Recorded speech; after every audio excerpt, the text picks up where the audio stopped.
Hi writers, and welcome to week 4. This video is just going to go over a little preview of what is in store for you. I'm starting here with the announcement that I just sent out. Some really great news. I forgot to wish you a happy holiday weekend, so I just wanted to say that I hope you had a great weekend, enjoying the 4th of July if you celebrated it, or just relaxing, staying safe. And I wanted to update you about what's going on with essays. I've decided, in light of all the hard work you're doing and how well you're doing with the discussions, that I am now making essay number 2 or 3 optional. So that means that you are only required to complete 2 out of the 3 essays during this summer session. And that will still fulfill the course outline requirement for your page count and your word count for this course. And so, just as a friendly reminder, you have the option to complete either essay 2 or essay number 3. Remember, essay number 2 is your poetry analysis. If you are super stoked about one of those poems, which I know you are, and you want to write about it in an essay on one of the options for essay number 2, then you can choose that option. If you decide that you're either too slammed this week, many of you are taking other summer classes, and now is kind of like crazy crunch time. If you're getting too overwhelmed with an added essay, then you're welcome to wait until this drama unit and to write an essay in response to August Wilson's play Fences, which we're going over this week. Then you're welcome to do that. But remember, you are only required to complete one of the last 2 essays, and then we still have discussions and journal logs and quizzes that you'll be doing. But that's a special announcement. I just was so excited to offer that, because I think it will be just as fun for you guys to delve into one of these essays over both of them. Just as a friendly reminder about what's happening this week, I'm just going to go to our homepage and click on the module for this week. We are jumping into week 4. I cannot believe it. Time is flying by. You guys have been so busy. So impressed with the work that you're doing. We're here now on module 3, which is our week 4 drama. Remember that we are moving into Fences, so you may have bought Fences, which I hope you did to continue to support this great work of literature and to keep it going and circulating in our world. I think it's beautiful, and I think it's wonderful, especially now with what's going on in the world. This is our drama, our Fences unit. We have 3 discussions, just like we had last week for our last unit. We have our journal log, which is really important to scribble down notes as you are going over and reading the play. That way you're kind of not multitasking, but you're really engaging with the text as you're reading. We have our quiz on Fences, or on drama, I should say. What is drama? You'll read that in discussion 11, the packet. And then you have, again, the option for essay number 2, which is the analysis or the rewrite of the play. I'm just going to click on discussion 11 first to kind of give you a preview what's in store. This is an old video I made. If you're welcome to watch it if you need a little help. As a reminder, the play was turned into a movie with Denzel Washington and Viola Davis, and it's phenomenal. It is so closely related and connected and following with the actual script of the play, and so I would encourage you to watch that, especially if you are a visual person and you want to see how someone has taken it and interpreted it. I would highly recommend it. It was on Amazon Prime. I'm not sure if it is now. You can let me know. That I just posted a trailer for you to check out. We have our next packet, which is What Are Plays, and this goes over the kind of history of drama, stuff that you'll be familiar with, being avid movie watchers, and exploring it in some capacity throughout school. I'm just going to rotate it a bit so that it's not upside down. I apologize for the tone of this actual piece in the beginning there. But remember, in this packet, you're going to pay attention to all of the words that are in bold. Those are highly likely to be on the quiz. You're looking at cultural context for the play, page versus a stage. We read drama, but it's actually meant to be performed, and so you have to keep that in mind as you are reading. For those of you that have read Shakespeare, probably most of you, many of us had a hard time reading it and got overwhelmed and felt like we didn't understand that language, and that is probably not going to happen to you to the greatest extent as it did with Shakespeare with August Wilson's play. There is a bit of dialect, and there is some slang in there, and it's coming from the 50s, So there's that cultural context, but it's different than Shakespeare's work. Just to give you a little heads up on that.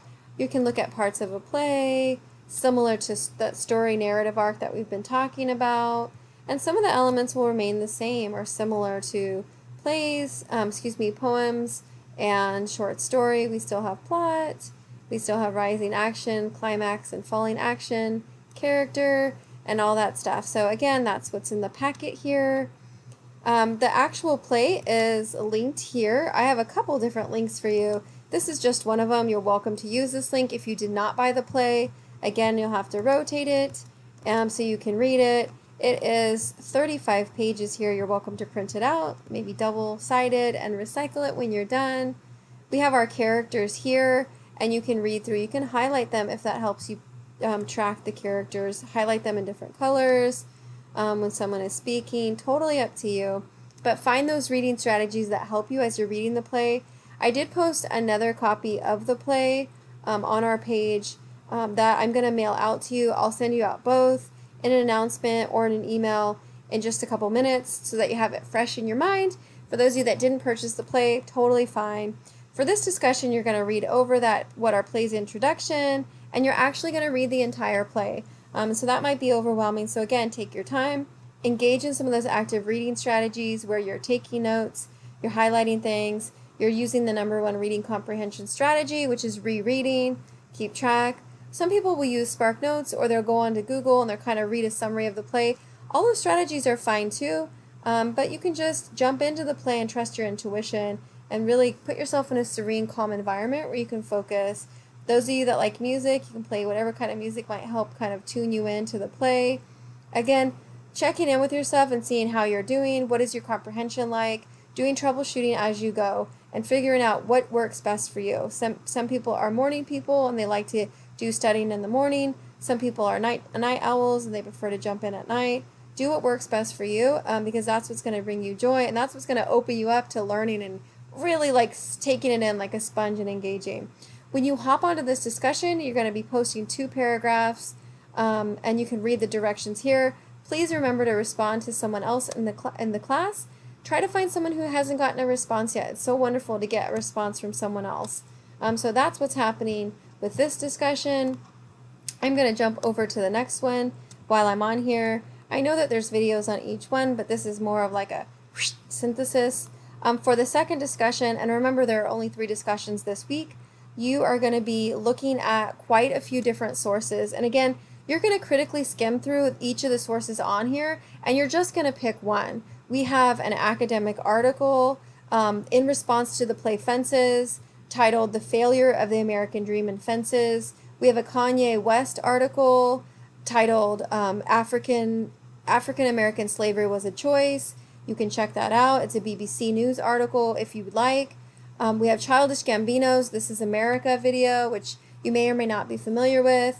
We have Viola Davis's tweet, a recent tweet on systematic racism. That's a video from her Instagram account that she tweeted probably about a month ago. My sister sent it to me and I thought, wow, this is really informative for those of you that are interested in looking at kind of the system of how racism and how it's systematic, the different kind of dynamic power structures that are actually interlocking and in play that create racism and reinforce it as well. And then I recently found a Black Ivy League students from all the Ivy Leagues represented here who discuss why Black Lives Matter, which I think is relevant in the context of the play. So please critically skim through each of these and then pick one. You know, you don't have to read each one like every single word, but at least open them up and just allow your eye to fall on it. And then whichever one your heart is saying, I want more of this, really go through and either read or watch that one really, really, really closely. And then you're going to post a golden line or a chunk from that one that you picked to share with us, explaining why you picked it, what it means to you, and questions that popped up in your head. So again, you're going to skim through all those, but you're only picking one of them. So you're not responsible for remembering every single one. Okay, I just want you to keep that in mind. And then the last discussion for this week is discussion, what number is it? What number are we on? 13. You're going to post a draft or an outline of your essay here to discuss. which prompt are you choosing and why? So for those of you that have decided now that we've shifted that essay number 2 or 3 is optional, one of those are optional, you'll only do one of those two, either essay number 2 on poetry analysis or essay number 3. Even if you picked essay number 2, I still want you to jump on this discussion board and talking about if you were going to do this essay, which of the prompts would you choose for the project and why? And these are the options here. We have two options, an actual critical analysis, or you can rewrite the play. So again, have fun this week. That's what's happening. In terms of the other two things that are due, you're going to still be doing your journal logs. I just want to remind you that the MLA citing for a play is different. You guys have worked so hard already in learning how to cite not only short stories, but learning how to cite poetry, and now you're going to be learning how to cite plays in MLA format. I'm just going to click on the journal log, and then you'll see I did make a video for my students last semester, but you'll be able to see kind of what it looks like.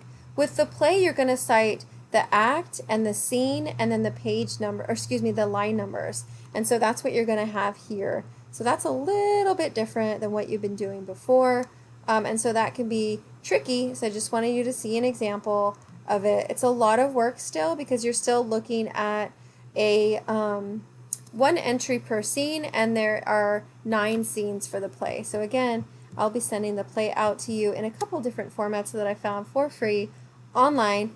And then the last thing is the quiz. Make sure that you study up on those concepts and have your packet ready. Again, you don't have to memorize anything. You're just practicing, really understanding those concepts, so that way when you do your journal and you do the second part of your entry where you apply the quote that you selected to the actual concepts from drama, from the play, from your packet, it's a little bit easier. Remember, you're taking this theory and then you're showing me in practice that you understand how to do it because you're applying it to fences. Again, that's the quick and dirty. Thank you for watching this, and I hope it helped you. Have a wonderful, wonderful week 4.